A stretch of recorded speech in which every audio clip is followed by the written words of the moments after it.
Hello students, आज के session में हम लोग पढ़ने वाले हैं सोल प्रोप्राइटरशिप के बारे में। लास्ट वाले लेक्चर में मैंने आपको आइडिया दिया था कि अगर आपको बिजनेस स्टार्ट करना है तो आपके पास अलग अलग फॉर्म ऑफ बिजनेस है जिसमें आप अपने हिसाब से बिजनेस स्टार्ट कर सकते हैं। तो लेट्स अज्यूम आप लोग स्टार्ट करने वाले हो एक सोल प्रोप्राइटरशिप के तौर पे अपना बिजनेस। तो वो होता क्या है, उसके क्या फायदे हैं और उसके क्या नुकसान हैं, ये हम आज के सेशन में कवर करेंगे। तो सबसे पहले जैसे कि नाम बताता है सोल प्रोप्राइटर, तो सोल मतलब होता है अकेला, प्रोप्राइटर मतलब होता है ओनर। मतलब एक ऐसा फॉर्म ऑफ बिजनेस जहां पे एक सिंगल ओनर है, एक ही व्यक्ति उसका क्या है बेटा, मालिक। तो उसको हम क्या कहते हैं, सोल प्रोप्राइटर कहते हैं। तो अब अगर मैं आपसे पूछूं कि इन सारे पॉइंट्स में हमारा पहला नंबर का पॉइंट कवर हो गया कि बेसिकली सोल प्रोप्राइटरशिप का मतलब क्या होता है। नाउ लेट्स स्टार्ट कि अगर आप एक बिजनेस स्टार्ट करने वाले हो तो क्या आपको सोल प्रोप्राइटरशिप में बिजनेस चालू करना चाहिए? मैंने कहा वो डिपेंड करता है। मतलब ये फॉर्म ऑफ बिजनेस सूटेबल है अगर आपकी जो सर्विसेज है वो पर्सनलाइज्ड है। कौन सी सर्विसेज है? पर्सनलाइज्ड। मान लीजिए कि आपकी ऐसी सर्विसेज हैं जो कि पर्सनलाइज्ड हैं, जैसे कि मान लीजिए आपने देखा होगा कि बहुत सारे जो सैलून्स होते हैं या जो स्किल ओरिएंटेड काम होते हैं उसमें मोस्ट ऑफ द लोग किस फॉर्म में बिजनेस करते हैं? सोल प्रोप्राइटर, मतलब अकेला ही मालिक होता है।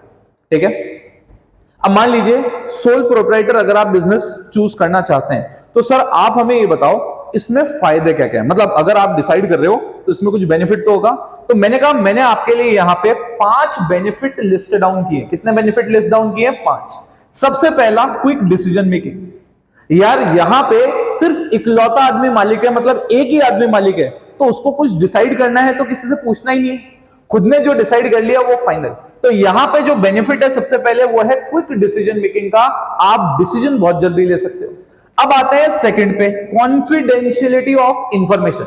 मतलब आपकी जो इंफॉर्मेशन है, बिजनेस में क्या चल रहा है, बढ़िया चल रहा है, बेकार चल रहा है, ये सारा का सारा डेटा कॉन्फिडेंशियल रहेगा क्योंकि आप अकेले मालिक हो, किसी के साथ शेयर तो करना ही नहीं है। तो सेकंड बेनिफिट क्या हो गया? Confidentiality of information. वो इंफॉर्मेशन सिर्फ किस तक रहेगी? आप तक रहेगी। उसके बाद नेक्स्ट है डायरेक्ट इंसेंटिव।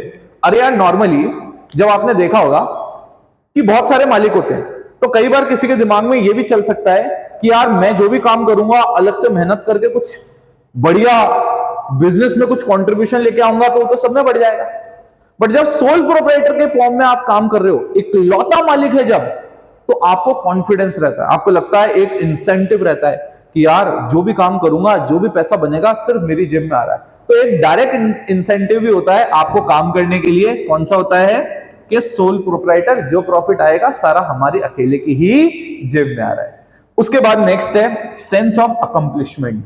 अगर मान लीजिए आप बिजनेस कर रहे हैं, आपने कुछ अचीव कर लिया, बढ़िया प्रॉफिट आपने कमाया, एक सेंस ऑफ अकम्प्लिशमेंट आता है, यार कुछ अचीव किया है। ओके।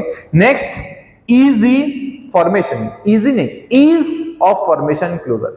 इसमें कोई ज्यादा रजिस्ट्रेशन नहीं चाहिए, तो आपको फॉर्म भी करनी है आप आराम से कर सकते हो, आपको बंद भी करनी है आप आराम से कर सकते हो, कोई टेंशन की बात नहीं है। क्लियर है? तो हमने 5 इसके मेरिट्स पढ़े।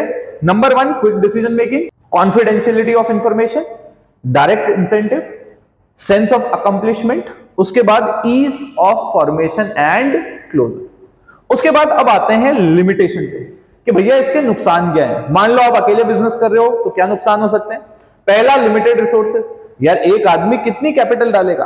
एक आदमी के पास कैपिटल ज्यादा होगी नहीं, तो रिसोर्सेज भी क्या होंगे? लिमिटेड होंगे। उसके बाद में लिमिटेड लाइफ ऑफ बिजनेस। अरे एक आदमी अगर अकेला बिजनेस कर रहा है, अकेला धंधा कर रहा है, मान लो वो आदमी मर गया, बैंकरप्ट हो गया, जेल हो गई, तो बिजनेस क्या होता है? उसकी लिमिटेड लाइफ होती है क्योंकि इकलौता ओनर है। उसके बाद में अनलिमिटेड लाइबिलिटी। कल को मान लो आपके बिजनेस में आप नुकसान हो गया तो आपके पर्सनल एसेट्स, घर बार भी बिक सकते हैं फर्म के डेट को चुकाने के लिए। Last but not the least, limited managerial ability. यार इकलौता आदमी बिजनेस कर रहा है तो उसके पास क्या होगा? मार्केटिंग में बढ़िया होगा, सेल्स में बढ़िया होगा, बट वो सब चीजों में तो बढ़िया नहीं हो सकता, इसलिए आपके पास मैनेजरियल एबिलिटी भी क्या रहती है? Limited. So guys, I hope आपको सोल प्रोप्राइटर का मीनिंग, किस बिजनेस के लिए सूटेबल है, क्या मेरिट्स हैं, क्या डिमेरिट्स हैं, आपके दिमाग में सेट हो गया होगा। Thank you.